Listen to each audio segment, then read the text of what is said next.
Peak oil? Peak gold? Peak hysteria? Listen in to Mickey Fulp and I discuss the history of gold and oil production in this clip recorded May 25th, 2018. And can I ask, peak discovery? That phrase was thrown around a bit in the years gone that by. Came out of was it Ian Telfer that... I don't know. That sounds like... Yeah. Yep. They gave an interview about that. I think it was Telfer. It's a neat idea. Well... Is it actually... I mean, he gave a fairly negative view of the future of the gold business. Yeah.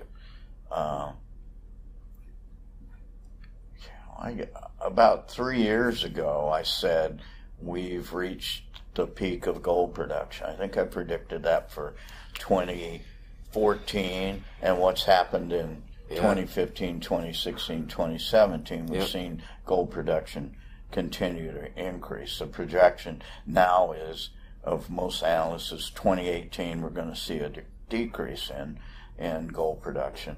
It makes sense because we're now arguably, we had 5 to 6 years of a bear market where there was less and less exploration dollars devoted to the gold business. Yeah. If you have less exploration, you will have fewer discoveries. So is this actually the peak? Well, it could be a temporary peak in gold production. Yep. I don't think it's necessarily this is it. It's like in 2011, 2012, in the boom years, and I'd be at shows and I'd have these guys come up and argue with me ad infinitum about my disparagement of the idea of peak oil. Mm-hmm. Wow, peak oil? My ass. Yes. You know, I just look down and go, you're crazy. The world runs on oil. The world is awash with petroleum.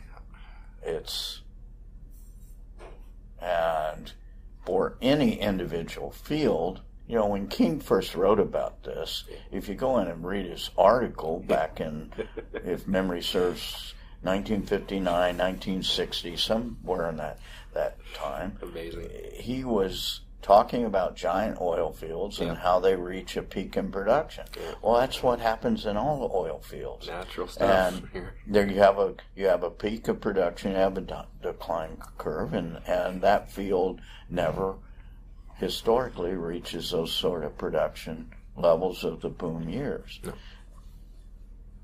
But the idea that the world has peak oil, well, that's just ridiculous. It's marketing. You know, we're at 100 million barrels of oil used per day looming. Yeah.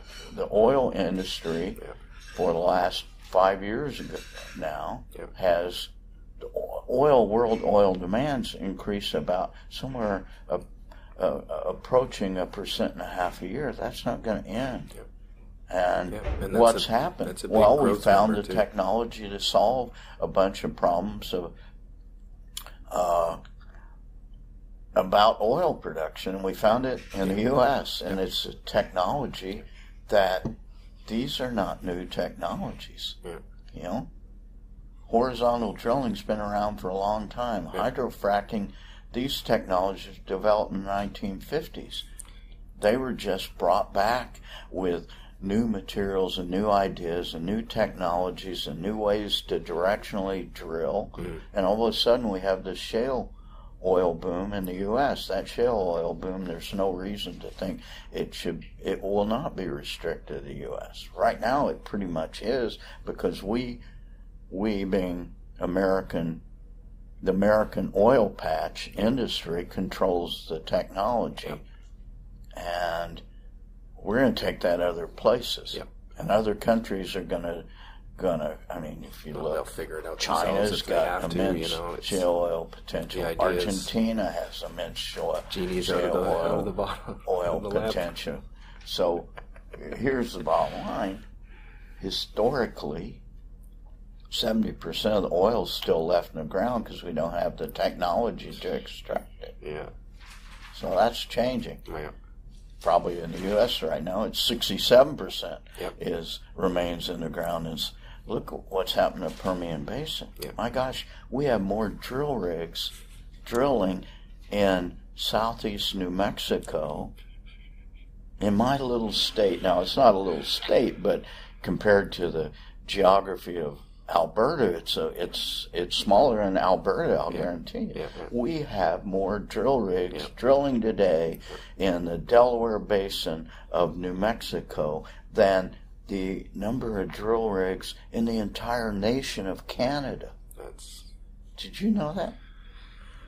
Last week, I don't have this week's figures, we had 93 rigs drilling in New Mexico, and there were 79 rigs drilling in all of Canada. And this is New Mexico's portion of the Permian Basin, which is probably 1/5 to 1/10 of Arrow extent, and maybe 1/3 of the sub-basin of Delaware Basin, which is really the hot play. So we're a very small part of that. I think Texas had 579 rigs. Canada had 79. The problem we have in the U.S. right now is we don't have the pipeline capacity to get that oil from the Permian Basin to Houston, Texas. And that's why you're seeing this big discount. WTI Midland is $66 when WTI in Houston is $71 a barrel. So scurrying around as fast as we can to build pipelines. And where's that oil going? It's going on a taker. It's going someplace else in the world because we don't need light sweet crude. Our refineries need heavy sour crude. And where does that come from? It comes from Canada. Comes from Mexico. Used to come in large part from Venezuela. Now that's going downhill. So the world energy oil market is really dynamic. There's oil going all different directions depending on your ability to produce it. It's kind of like if you ever been to northeast Nevada or northern Nevada, there's 6 gold mills there. Wow. That treat almost every kind of gold ore you can imagine. Somebody's got a mill someplace that will treat it. And all those mills are probably within a radius of 200 to 250 kilometers.